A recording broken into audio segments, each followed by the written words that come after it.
Namaste to all. Namaskara. It's my pleasure to welcome all for this evening's program, a talk on Vedas and Sri Rudram by Professor Dr. R.L. Kashyap, organized by Sri Rudra Group of Singapore. Sanatana Dharma has held the Vedas, books of wisdom, all along in the highest reverence. Vedas are time-tested and are still as pure as it was presented to humankind many thousand years ago. However, many of us have questions on the Vedic age, its language, meaning, relevance to today, its secret and sacred values. We have requested Professor Dr. R.L. Kashyap, Padma Shri Awardee, Honorary Director, Sakshi Trust Bengaluru, to speak on the Vedas and on Sri Rudram. We are truly blessed and fortunate to listen to him.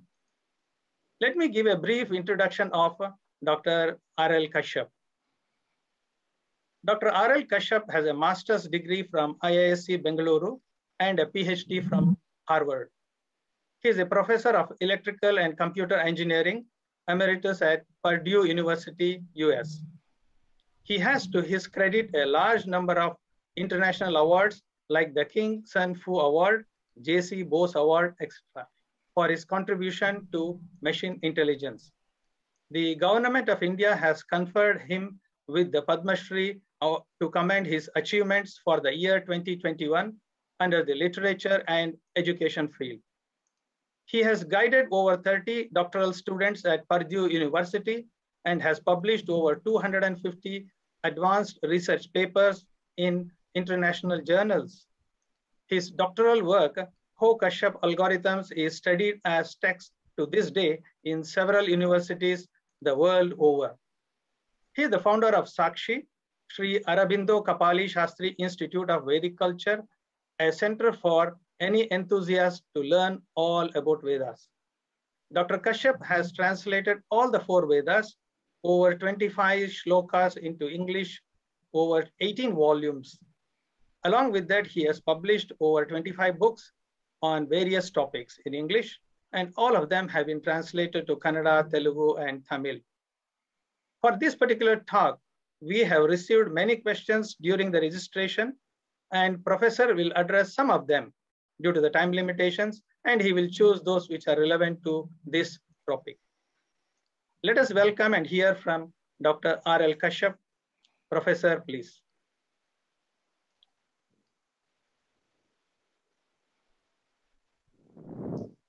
Namaste. Welcome to you all this afternoon. Bhadram karnebihi shunuyama deva.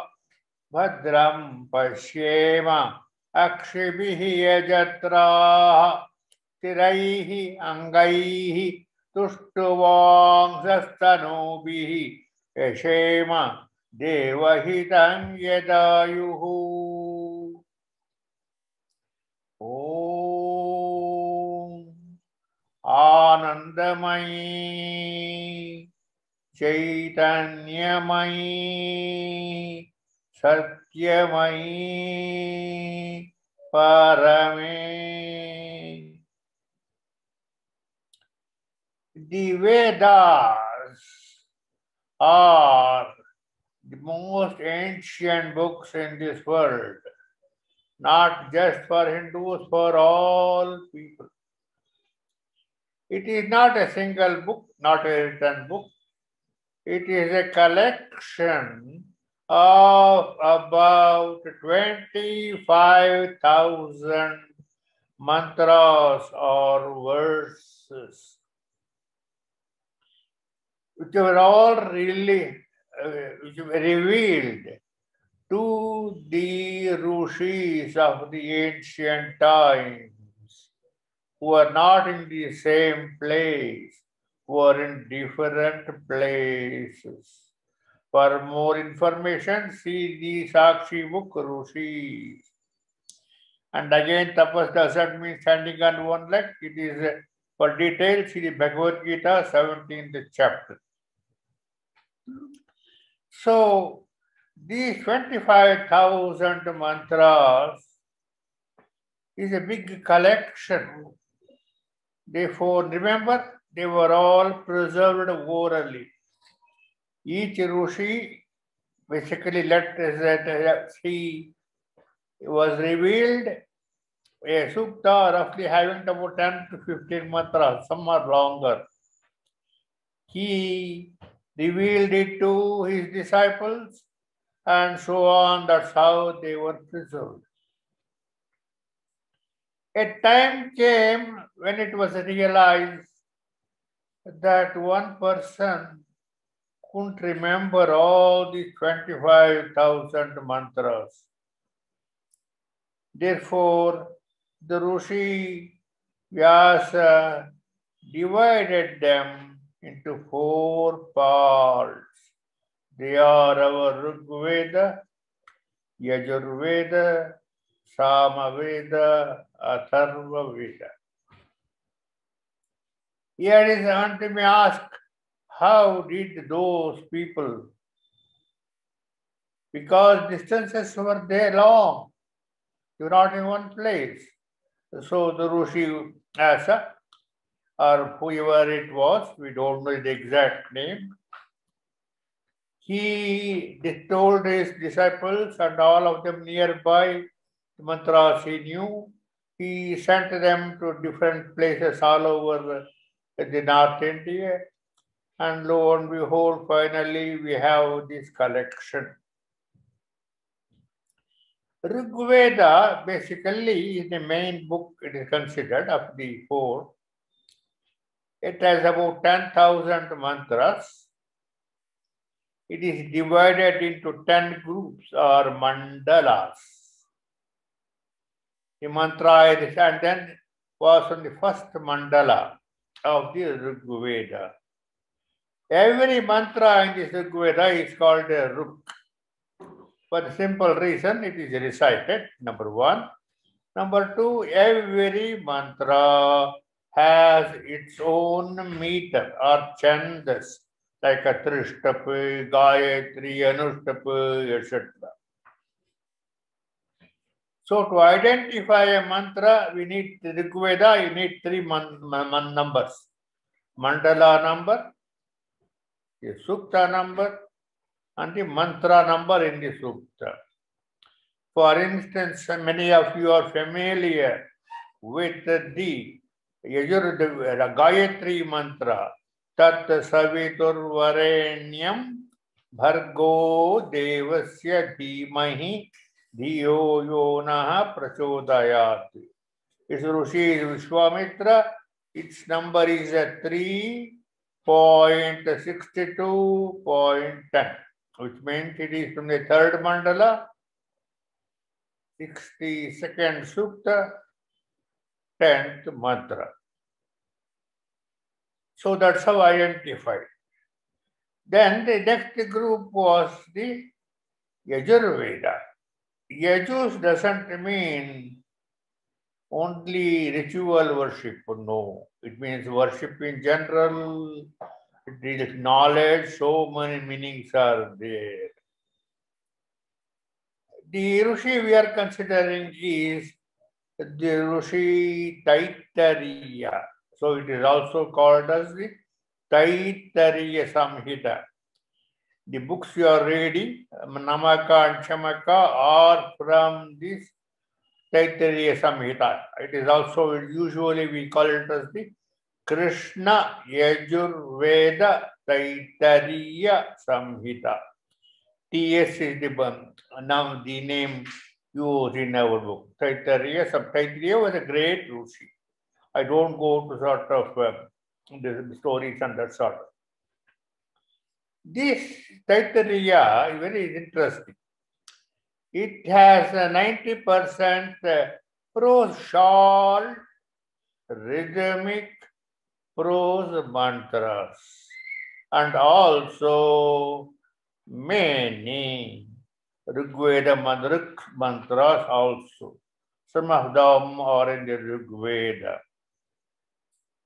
The most famous mantra you have heard, That is Om Namah Shivaya. Om Namah is not really the Rigveda time, it came much later. Namah Shivaya, the 5 Panchakshari, the 5-lettered mantra. This is in the Taittiriya Samhita. You may say where? Yes.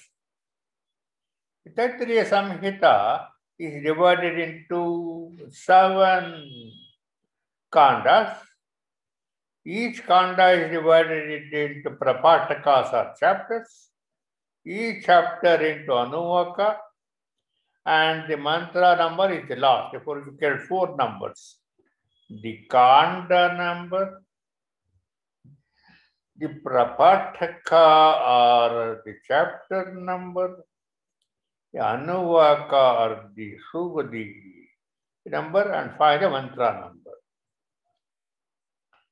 Your namaka is 4.5. 4th kanda, 5th prapataka. And this mantra itself is in the 8th anuvaka. And in the mantra, anuvaka is 8. And the number is 2 or 3, I don't remember, doesn't matter.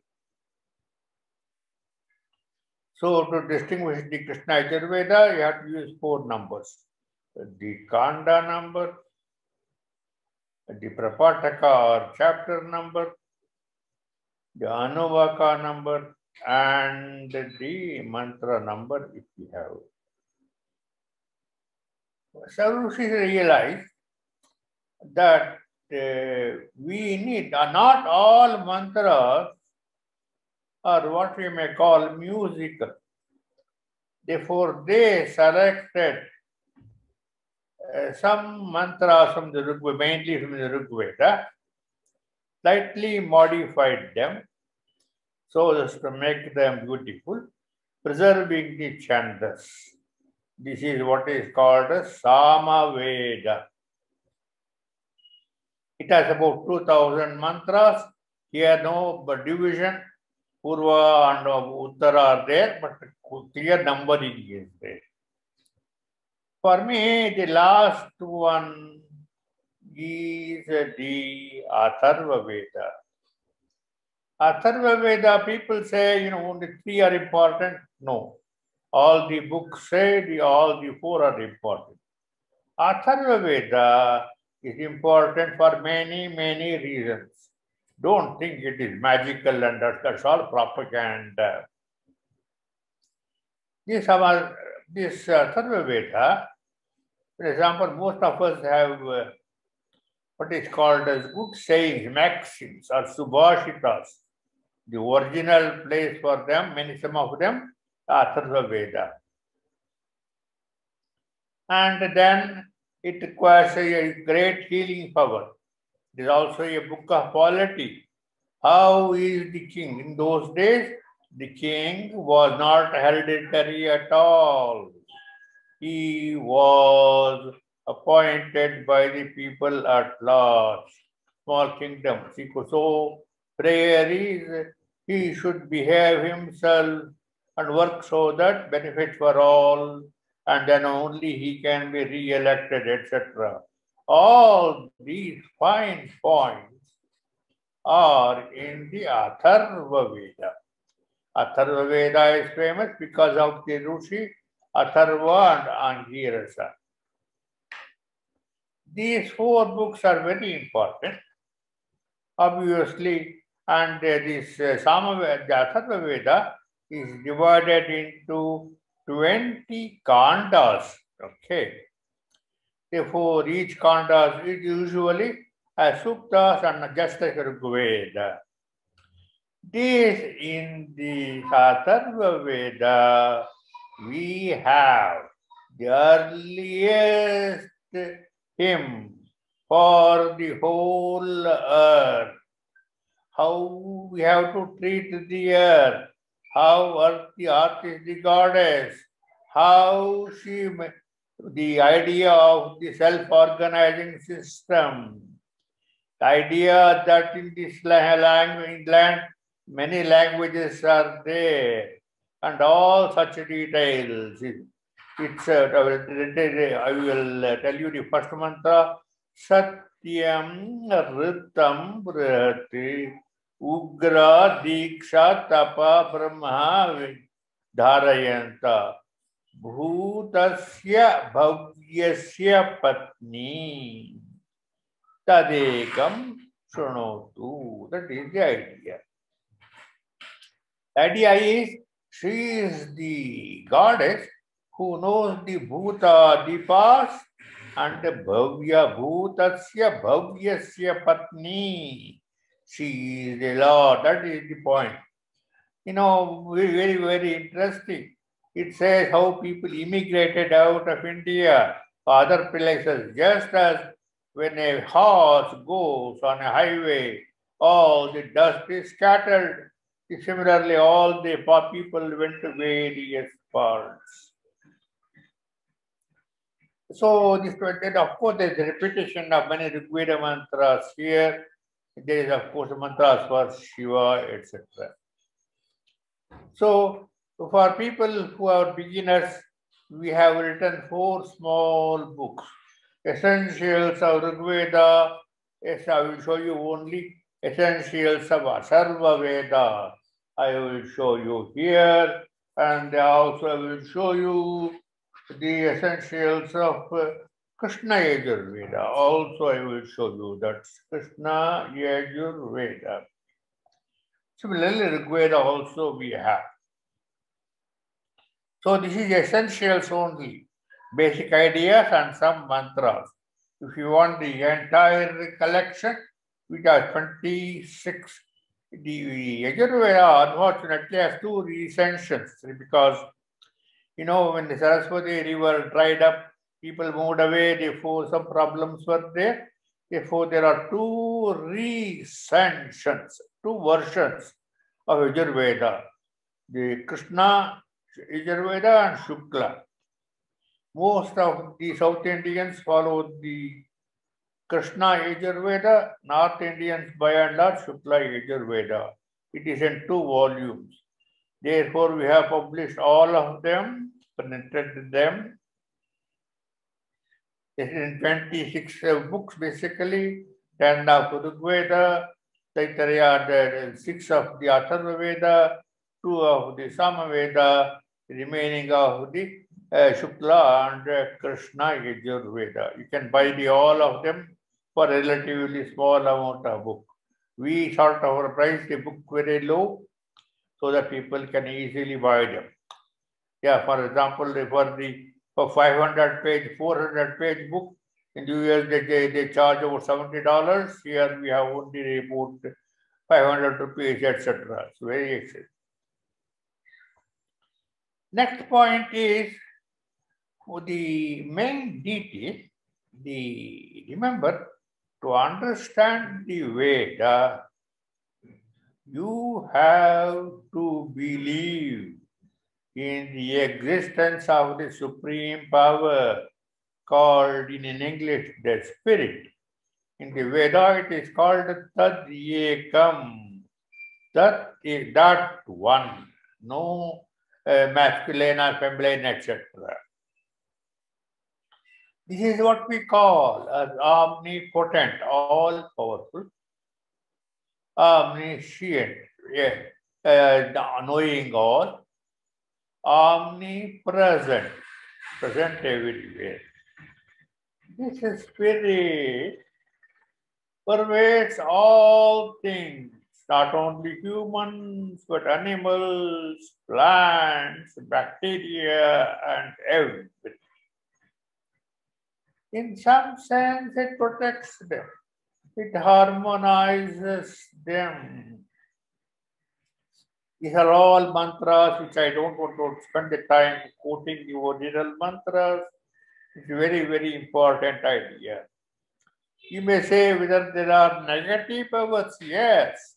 But this Tat Ekam is very interesting. It is not a dictator. He doesn't tell you what to do. Hey, you do what you want. But when you start harming other people at large, then he will take his own steps. That is exactly what was done. See, of course, we are dealing with for example, in the Second World War, 78 million died. Still, the positive result of independence of all countries controlled by the US happened also. This is the idea of the connection between the evil and good, etc. So, this point you have to remember that there is no, in the Semitic religions, they think of a God and a Satan. There is no such thing, Satan here. Even the negative powers are under the control of the Supreme. He will do what he wants. He says there is a power there.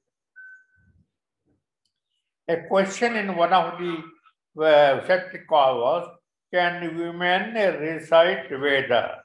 The answer is a definite yes. The number of women rishis among the Rigveda is at least 30. I have the names. The most famous is our Ambrini, Ambrini. And it was she who taught the famous male teachers like Yajnavalkya. I know many women who told me they are afraid that if they have chanted the mantras, they may not have babies, etc. That's all falsehood. In a city, Mysore, this organization of 40 or more women together, every day they chant the Rigveda and the Namaka and Chamaka whenever possible. And they have children, grandchildren who are all doing very, very well. Therefore, it is the men who made all this arbitrary rule so that women could work. If they started chanting, who will do all the other work? They thought that was the problem. And most interestingly, I want women to chant because when women chant, they sing or chant, for example, in my own Karnataka state, when women doing the work, sing the songs when they are doing the cooking and other things, the doctors come to them and said, can I also do it? That's how many of the youngsters got introduced to the Carnatic music. Same thing will happen to Veda also. But when you tell a child, do this, it will never do, especially in modern times. So the mother singing while doing the work is an attraction to the children. That part people don't appreciate at all. It is the idea that women should not recite Veda is a complete falsehood. It has no basis at all. It came maybe in the last 1,000 years after the Muslim invasions and that sort of thing.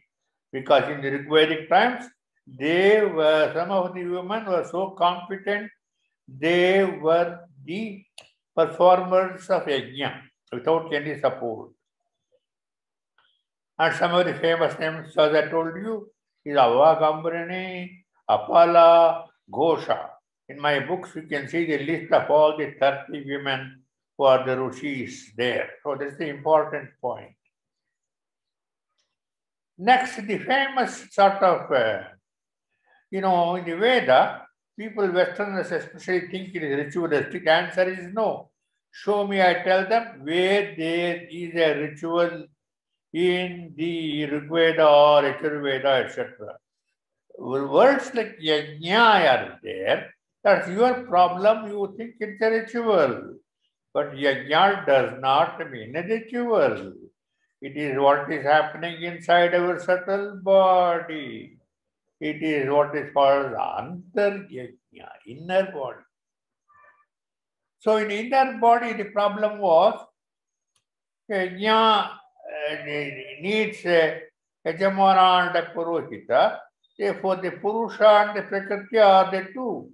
Who is the priest? The ordinary ego can't be the priest. It is simply a terrible thing. Therefore, the Supreme Power made this deity Agni as the main Purohita. Therefore, there are a lot of the 10,000 mantras in the Rig Veda, about 2,500 are for Agni. Another 2,000 for Indra, and rest for the remaining gods and other things. The first sukta of the Rig Veda has 9 mantras. The first mantra is important. My own teachers told me, if a person who recites this first sukta continuously, he will be in some sense, not only whatever task he takes, he completes. Therefore, first mantra I will repeat it for you. Agni mele purohitam yajñasya devam Rutwijam Hotaram Ratnadhatamam Agnim Ile. I chant and adore the Agni. He is the God, the Lord of the Yajna, Ajñasya Devam. You see, the point is, actually, you may not notice it at all. All the work is done by the devas or God. Take your cooking. The lady takes credit for it, but no. Who created the taste for our dosa idli? How is it possible for various things to come together? How was all these grains grown?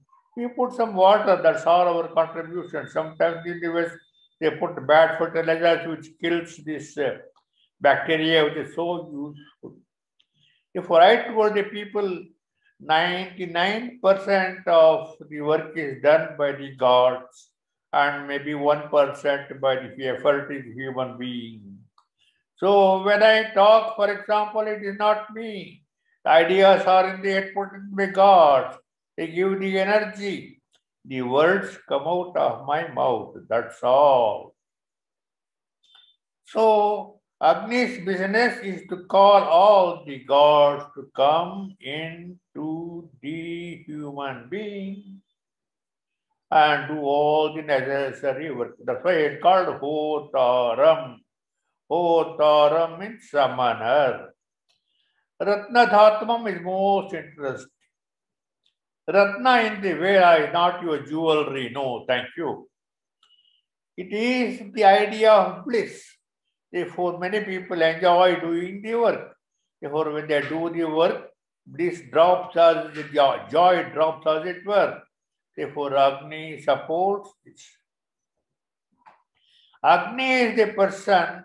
Another mantra, Agnir Hota Kavikratuhu Satyaschitrashavastamaha Devo Deve Viragamate. Therefore, the idea is that he is the Kratu, willpower. Most people start, in the West, many books are there. They start doing painting. After 3 weeks, they drop out. They want to start the programming. They drop out. Therefore, the dropout rate is because they lack the willpower. They're chanting the Agni mantras. Therefore, you begin. That's all right. That's good. But we can't continue. One says, my daughter fell sick, so I can't continue my job as well as this, and therefore they drop out.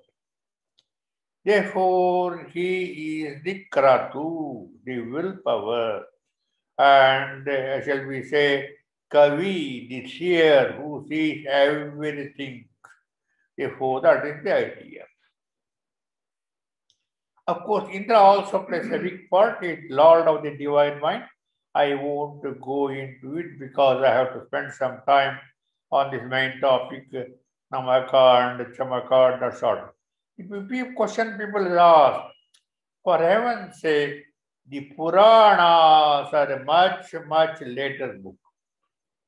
The data of the Vedas, people ask the question, I will give the answer for it here.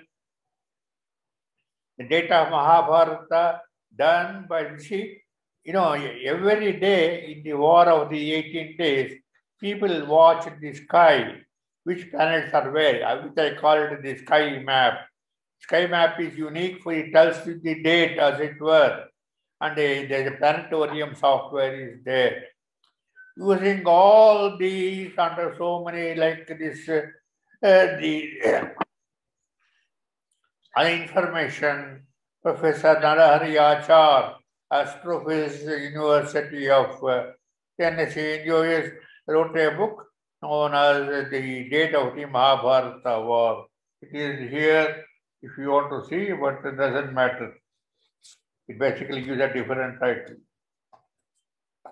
This is the date of the Mahabharata War, 3067. Similarly, Ramayana date is about 5000 roughly. You don't have so much of it, the sky map information. Therefore, our Vedas must be much earlier. This has been proved by our Greek scholar Kazanas, Nicholas Kazanas. He shows they are much earlier than your Indo-Saraswati civilization of Harappa, Mohenjo-daro, and that sort of thing. Therefore, I roughly put a date of 8000 BCE before the current era or earlier for the date of the Veda. That's one of the questions I was asked in the list of questions. My point about of questioning is very simple.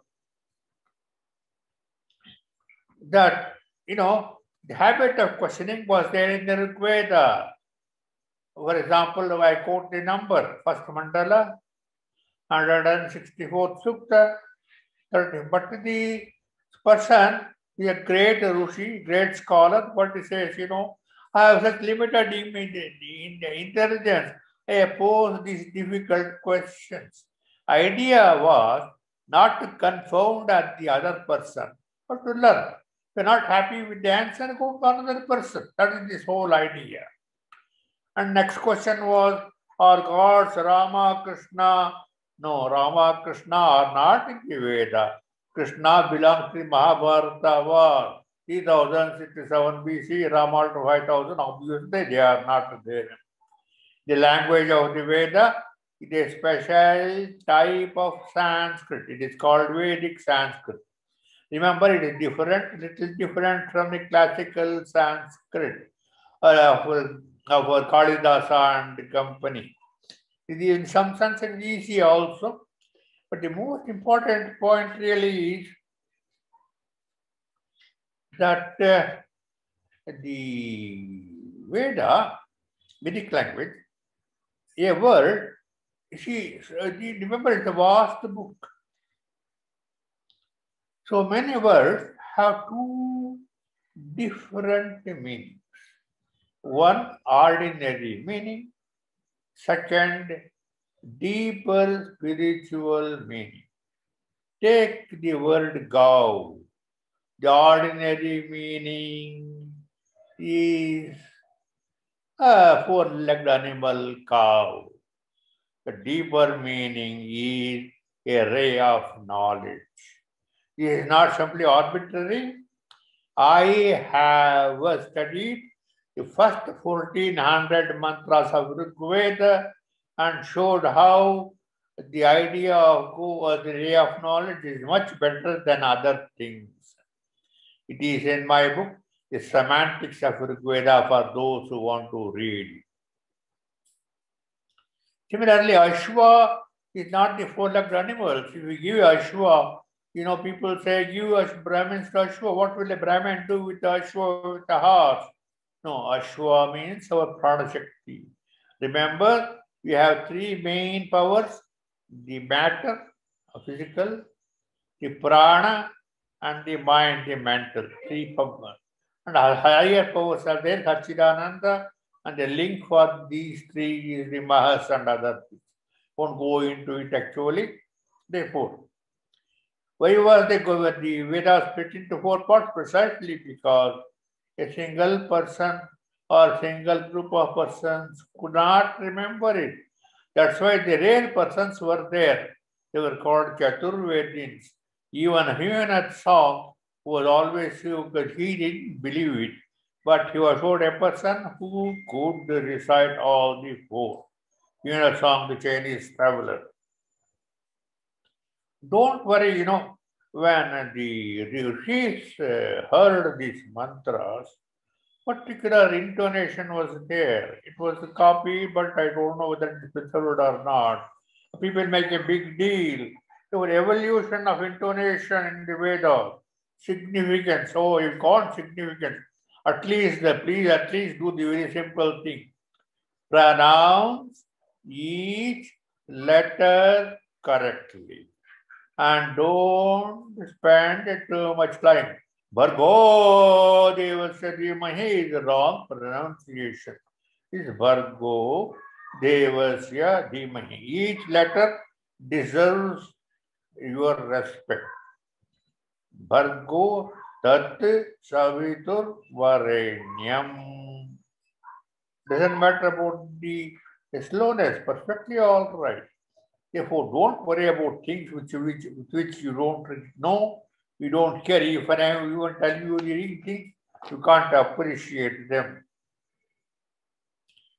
People always, the problem is the chanting of Vedas with correct intonation, but without knowing the meaning, serve the purpose. The answer is no.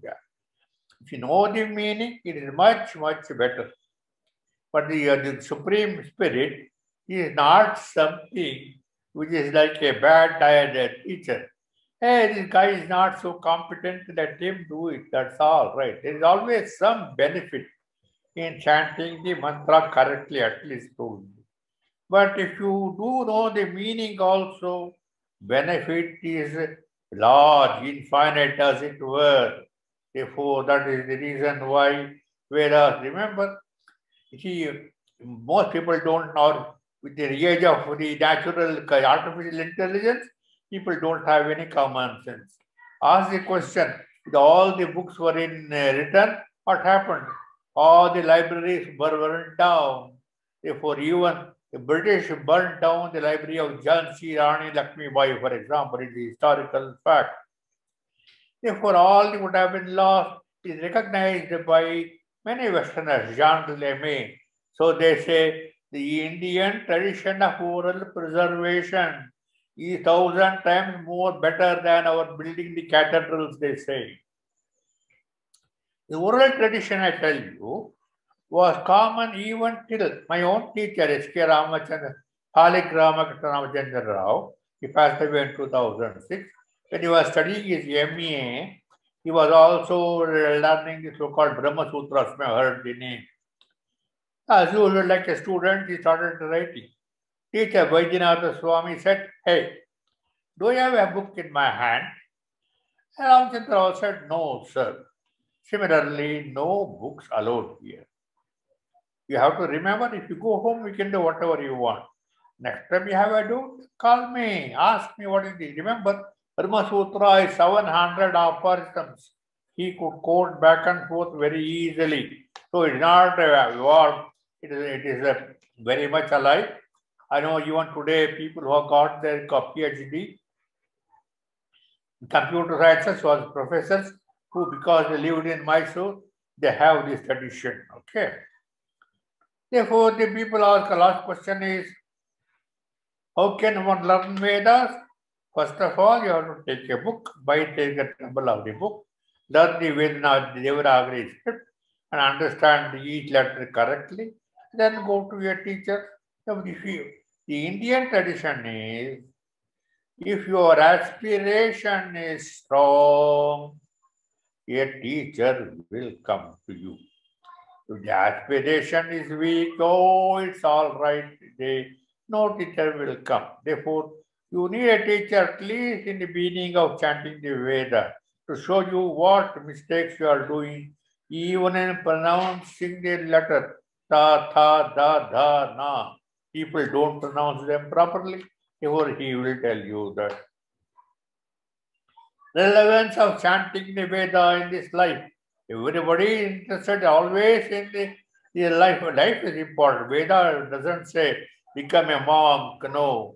The rishis themselves, our Agastya, our Vishwamitra, they had their wives and children who were all very, very well off. They were scholars, educationists, and everything else. Therefore, a person who has the habit of chanting the Veda will have these are not only physical the prosperity, but also harmony in the house. Everybody will talk to each other, harmony in the society, peace, and so many other, and health, of course. And even if a small disease comes, it goes away quickly. I can give you many more examples of this type.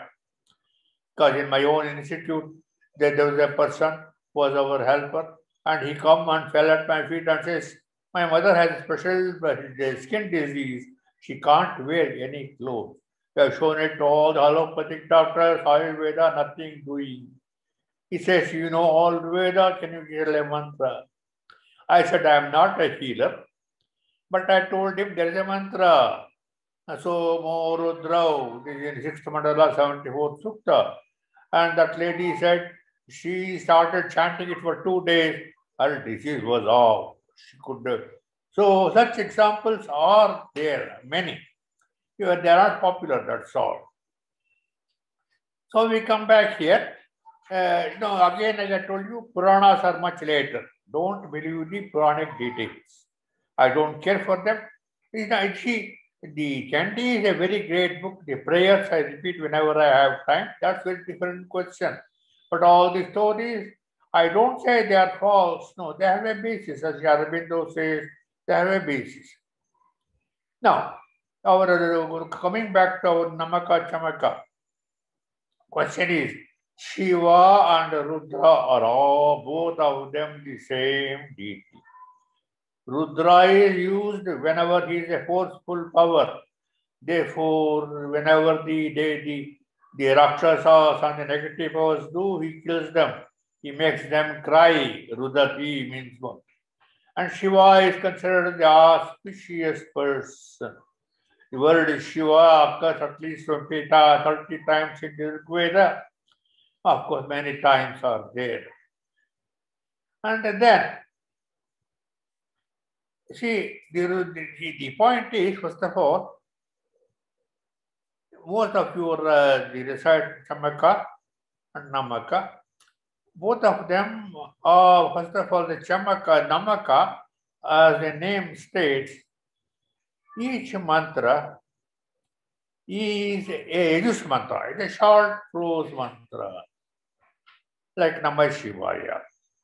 It is in the 4th Prapataka, 5th chapter, that is the Namaka. And the Chamaka is the 4th chapter, 7th, 4th Kanda, 7th Namaka. Normally, in real life, I tell you, people like Raman and others, they had great curiosity. So at least you should, instead of buying a cheap book, you go to a regular book. Hey, what is the position? And our Namaka is not, it is in the 4th Kanda, it is true, but already there are 4.1, 4.2, 4.3, 4.4, all of them are there. And then there's a gap between 4, 6 and there. Now, what is the reason? Nobody wants to realize. They feel, I'm reciting Namaka, hey, that's a good punya, I'll get punya, problems are solved. That is the attitude, really. Therefore, the Namaka really means Namaha, it comes from the word, it gives a sort of so many epithets for Shiva.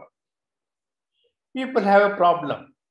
Remember, in the entire our scriptures, the spirit is there. The spirit is everywhere. You can't divide the spirit. You can't say a part of it is Shiva. The whole of it is Shiva also. Or therefore, they ask the simple question. Therefore, it says, one place, he is the Lord of the burglars, Lord of the robbers, etc. Therefore, they are all asked, in the sacred scripture, how can it be? Remember, burglar, robber, etc. They are all relative terms. In America, there is a big book called white-collar crimes. We only think of robbers who break into the house, but much more people are there who basically steal your property and completely. Therefore, our Rudra, our Shiva, are in some sense in everywhere. They protect them, they change them, and that is this idea. Therefore, Namaka is very interesting. Therefore, the Namajas had told you our famous, it has several Anuvakas are there. And of course, I can't tell you, you have to look into this book. Rudra Mantra, all your questions will be answered. In whatever questions about Veda relevant for this will be answered. This is called Rudra Mantra, Taittiriya Samhita, Namaka, Chamaka, Shiva Sankalpa, Inner Yajna, Suparna, with the text and Roman translation. So if you have any questions, after all, I can't cover everything. It is here. The point is, what is the gap between 4.5 and 4.7? What is 4.6 doing? Answer is simple. When you properly recite the Namaka with bhakti, with a devotion, then many energies come to you inside. They have to be stabilized. And the stabilization work is in 4.6. Then 4.7 basically tells you all the benefits you are going to get. And therefore, I will simply read you the benefits only because people are interested in that of the 4.7. Physical, vital, mental powers improvement. Goals of the prana energy, vital, mental goals, nourishing the body, nature powers, cosmic powers, the devas, gods sharing the delight of soma, powers of yajna accompaniments, power of light and mantra sound. Then there is also the 410 symbolic animals. And 4 11 is interesting. There is a list of integers, odd integers, even integers. People always ask the question why. It refers to many unknown deities. If one may say 3, 4, 5, etc., odd numbers or even numbers, they represent the deities. This is the Chamaka. Why do we call it Chamaka?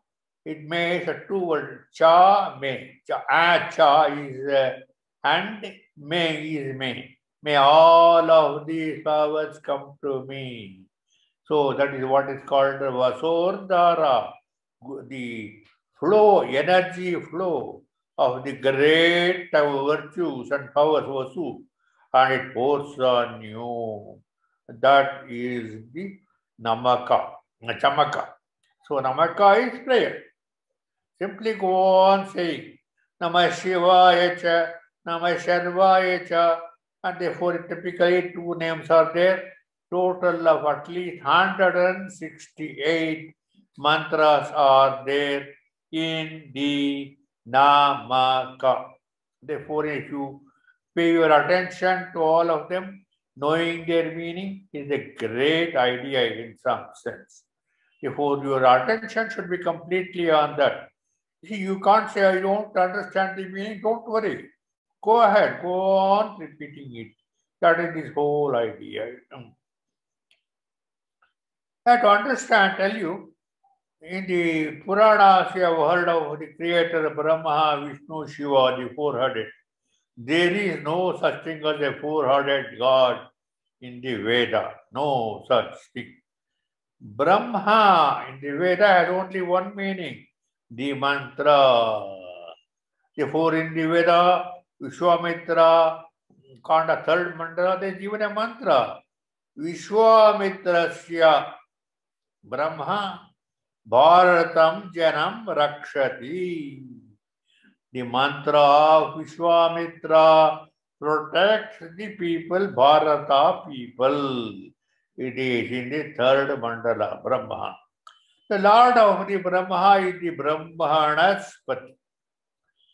So normally we identify Brahmanaspati with our Ganapati.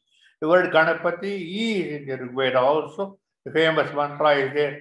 Gananam tva Ganapati gam havamahe. It is in the second mandala is there. Therefore, in some sense, you can read it. What are the benefits of chanting Rudra with Shiva? As I told you, same benefits for chanting the Veda in general. It's part of the Veda. Therefore, more harmony is there. Physical, for more information, for example, there is your, I heard you are going to have a talk by Narayana Swami of the Los Angeles, United States, who had 3 companies. He started them. And the point was, he had this aspiration, practice of every day reciting Namaka and Chamaka wherever he was. He was traveling, as you know, he was a businessman. He had to travel China, India, and so he was there for Japan, etc. But he did it every day. Before you can tell him, he is a successful person, a new sense of the word. Moneyed man and that sort of thing. How many Pata Vedas are there? I don't know the person who wrote it. There is only a mantra itself. Sometimes, there are in the ages, there are Ruk mantras are also. Therefore, they are divided into different parts. For example, I told you the first mantra of Rig Veda, Agni Mile. The Pata means Agnim Ile. Cutting it up into different words, a part of Veda. Can women chant Rudra? I have already told you, very much so. And finally, there is a person who says, could you kindly speak about Rudram considered as a Upanishad? Rudropanishad. He is completely mistaken. Rudropanishad is a small Upanishad. You want to know more? You can go to the book, for the big book is there, Parimala publication, 112 Upanishad. Rudropanishad had nothing to do with Namaka or Chamaka. But it's very interesting. It's a very small Upanishad. It simply says, a Brahmin, if he is not a devotee, all his things are useless. But even he becomes as bad as a Chandala. But a Chandala, a lower class person who is a devotee, the ash prepared by him is most sacred. That is the sort of thing Rudropanishad tells you. But Aurangzeb's elder brother was a great educationist also. He collected about 60 Upanishads, translated them into Persian. Some Westerners saw it, he translated them into Latin, Latin to German, German to English. There, Namaka and Chamaka are considered as separate Upanishad. Upanishad is simple. Nishat, Upa is near. Ni within. Sat, sit. We want the God, the teacher, to come within us, sit within us. It is self. Only point is, self-knowledge is not going to come by reading a book or going to a teacher. You have to become aware. You have to do dhyana. Then the Supreme Power itself will give you. So self-knowledge is not something which you get simply by reciting Namaka and Chamaka. No, thank you. Unfortunately, it has many other benefits. Self-knowledge is too deep. Therefore, don't misuse the word self-knowledge and that sort of thing. Therefore, I have told you all I have to tell. Only 5 minutes are left before 5:30. Any more questions you have to write it out because I can't hear. Thank you for listening to this Rudra Namaka. And then, this book I consider most important, Rudra. Then the 4 essential books. Our essentials are Rig Veda, Ajurveda, Samaveda, Atharva Veda. The essentials of Atharva, the Rig Veda has been translated into Indonesian language also. And then this is the Samaveda Essentials. This is the Rigveda Essentials. This is Yajurveda Essentials. And people ask us your simplest method of knowing about Vedic system is a small booklet. Vedic System by Sri Aurobindo.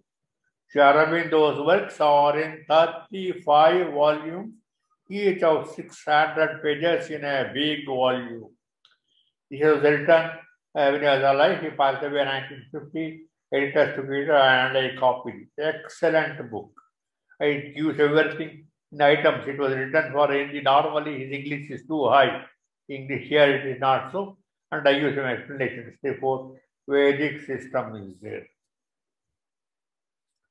And our Narayana Swami is our Sakshi, friend of the Sakshi. And the institute is called as Sri Aurobindo Kapali Shastri Vedic Institute. I put Kapali Shastri here because he translated into Sanskrit the basic ideas of Sri Aurobindo in English for the first 400 of the Rigveda mantras. We have published it in that.